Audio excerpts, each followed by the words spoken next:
Nurses Association. At si Mami, Tiwala ako sa Shield. Shield Antibacterial Soap, napatunayang mabisa.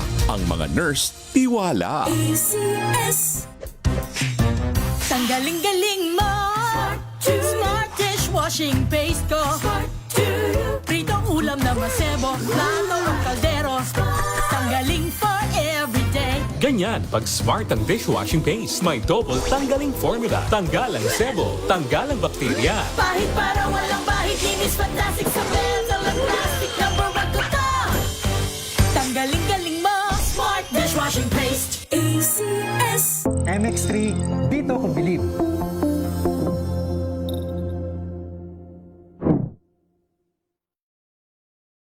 Mahalagang paalala, ang MX3 capsule ay hindi gamot at hindi dapat gamiting panggamot sa anumang uri ng sakit. Amoy forever. Amoy LQ. Amoy New Cala Berry Blooms. Amoy kala, amoy good vibes.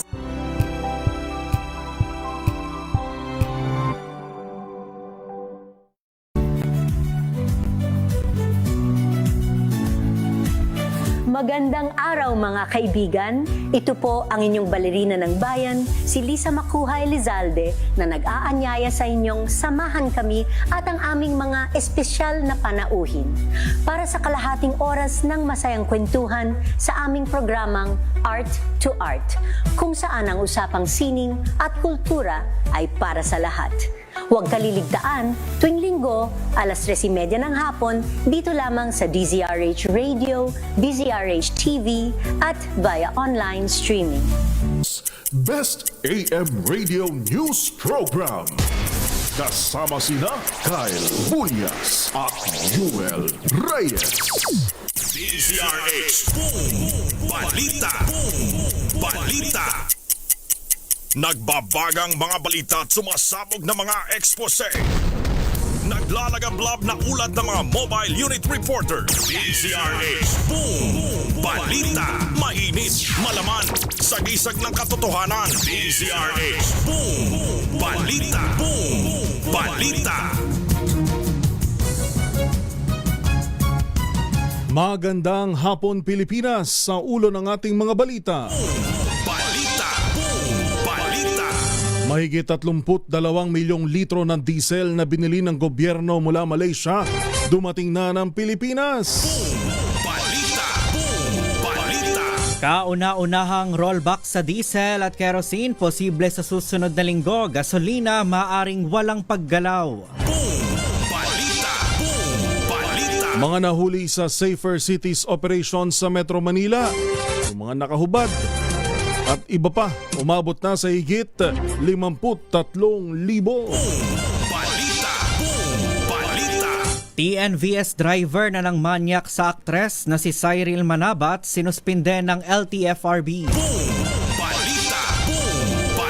Sanitary landfill sa Navotas, 21 oras nang nasusunog, patuloy na inaapula. At 3 lalaki patay sa pananaksak at pamamaril sa Haniway, Iloilo. Yan po ang ulo ng ating mga balita ngayong Abril 11, 2026. Live na napapakinggan at napapanood mula ho rito sa 666 kHz sa Metro at Mega Manila, gayon din sa higit 1,000 cable channels ng cable operators ng DZRH TV at sa ating live streaming via Facebook and YouTube. Kami po ang inyong mga lingkod sa pagbabalita. Ako po si Kyle Bulyas. At ito po si Jewel Reyes para sa DZRH, una sa Pilipinas. Una sa Pilipino. Boom Balita! Boom Balita!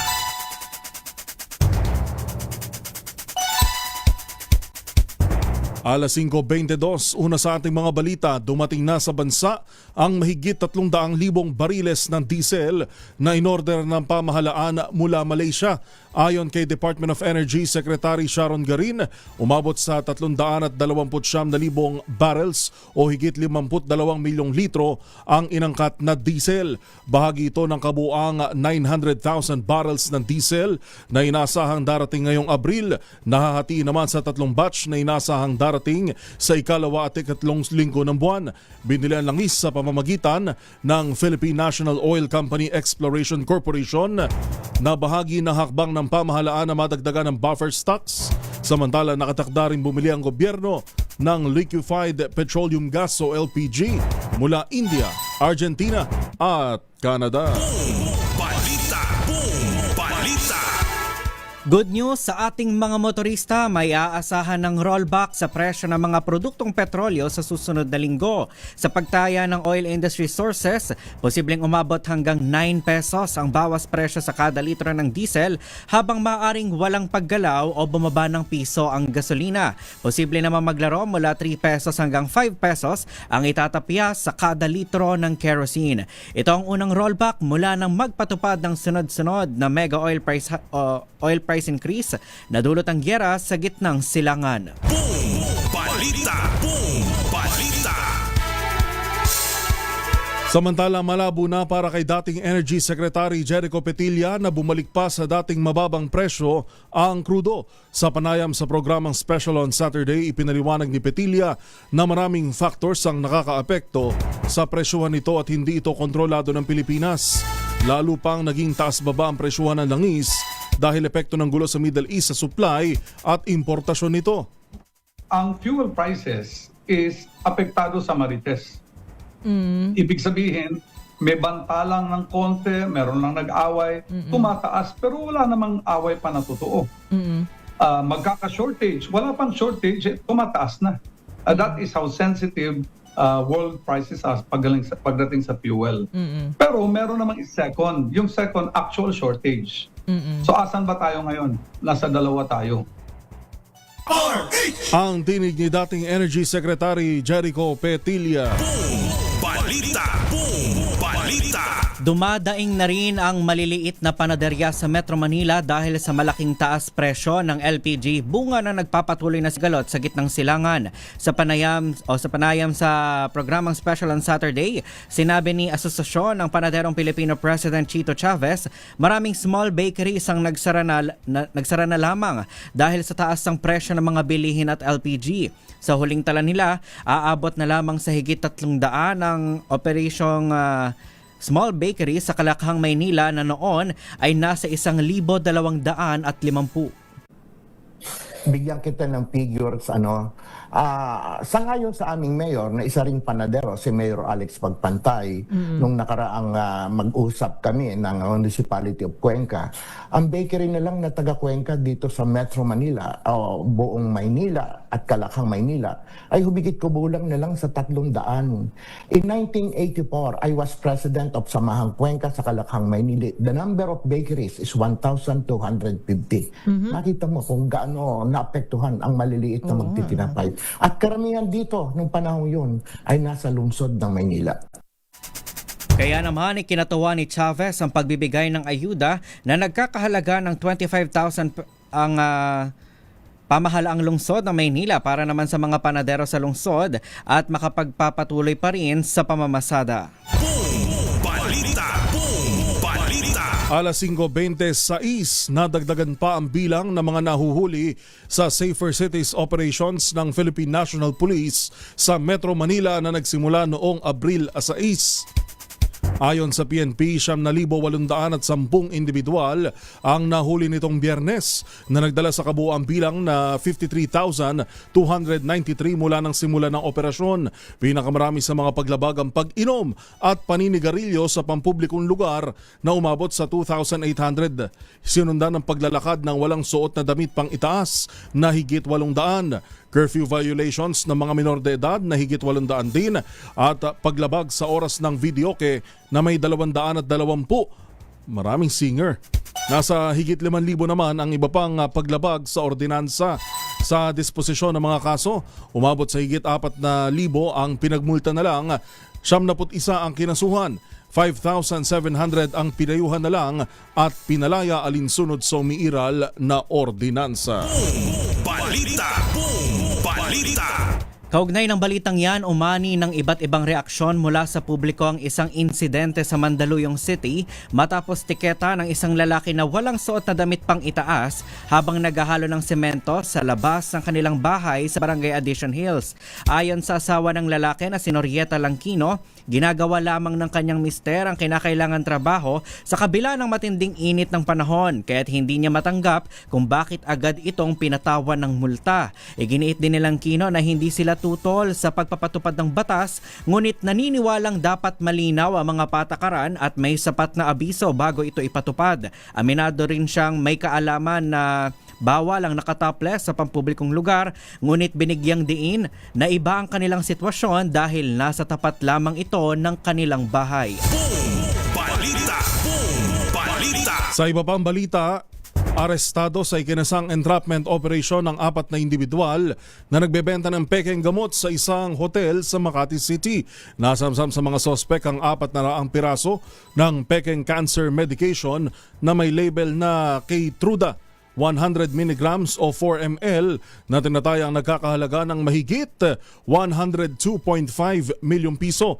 Pinangunahan ng CIDG Anti-Fraud and Commercial Crimes Unit, katuwang ang Southern Police District ang operasyon. Kasalukuyang nasa kustodiya ng mga otoridad ang mga sospek na nahaharap sa iba't ibang paglabag, kabilang na ang Intellectual Property Code of the Philippines. Balita.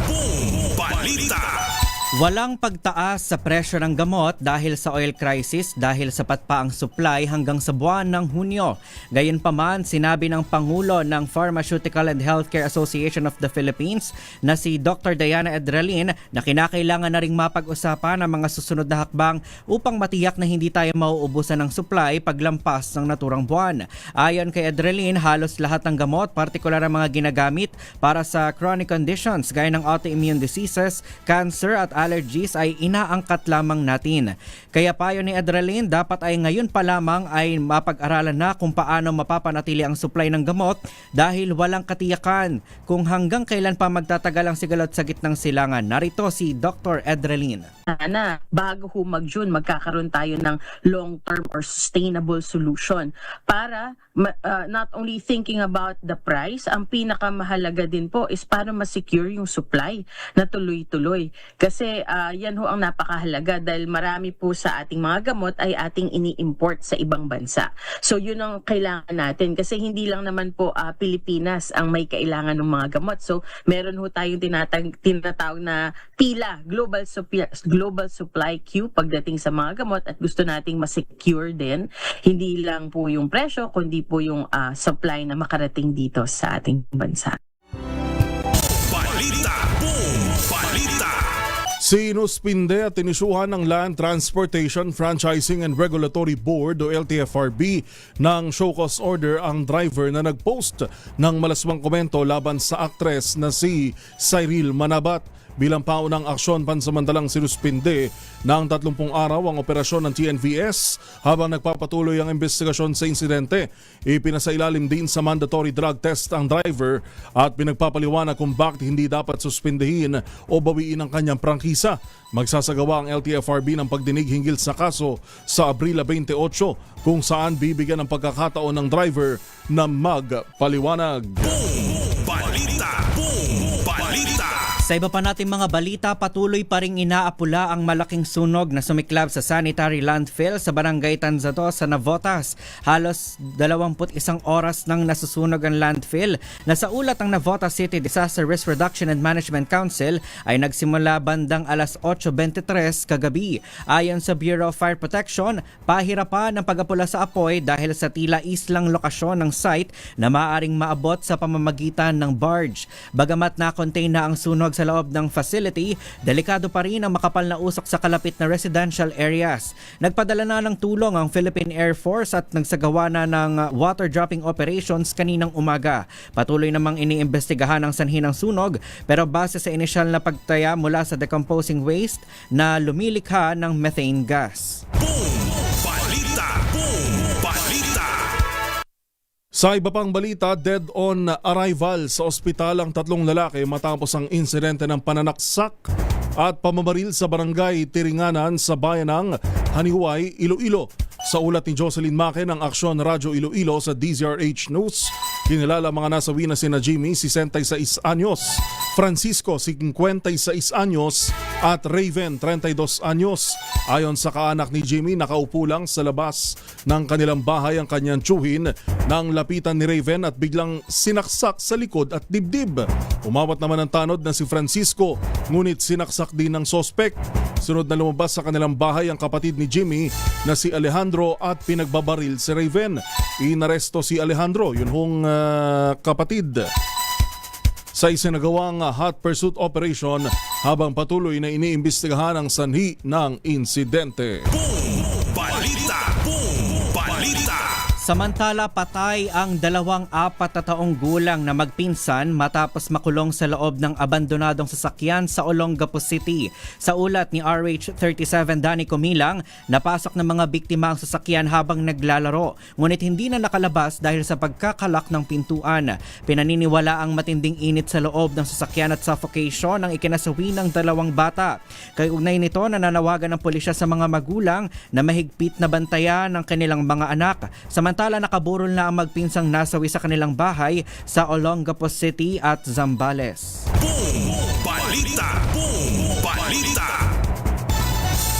Samantala, alas 5:34 may alok na libreng agahan at tanghalian ng Department of Social Welfare and Development o DSWD para sa mga tsuper. Ayon sa DSWD, inaanyayahan ng mga tsuper na magtungo sa Walang Gutom Kitchen ng ahensya sa FB Harrison Street. Lapit-lapit lang dito. Barangay 13, Pasay City. Magsisimula ang agahan ng alas 6 hanggang alas 10 ng umaga o hanggang sa maubos ang supply. Magpapatuloy naman ito ng alas 11 ng umaga o tanghalian hanggang sa maubos ang supply. Bukas ang Walang Gutom Kitchen mula Lunes hanggang Linggo. Balita! Magsasagawa ang Department of Health ng Medical Service Fair para sa mga jeepney, tricycle at Transport Network Vehicle Service drivers sa April 16. Ayon kay DOH Secretary Ted Herbosa, kabilang sa mga iaalok sa naturang medical fair na gaganapin mismo sa tanggapan ng DOH sa Maynila ay mga libreng health services, gamot at iba pang pangangailangan ng mga driver. Layunan niya nitong mabigyan ng serbisyong medikal ang mga driver na itinuturing na most vulnerable workers ng lipunan sa gitna ng nararanasang oil crisis. Umaasa si Herbosa na sa ganitong inisyatiba, maiibsan kahit papano ang pasanin ng mga nasa sektor ng transportasyon na pinakaapektado ng mahal na presyo ng produktong petrolyo. Balita! Nagbabagang mga balita at sumasabog na mga ekspose. DZRH Balita! Alas 5:36 sa ating mga sa ating pagbabalik, mga maiinit na balita ngayong linggo atin hong babalikan at hihimayin sa DZRH Boom Balita Rewind. Inyo pong nakakasama. Ito po si Kyle Bulyas. At ito po si Yuel Reyes. Balita! This time.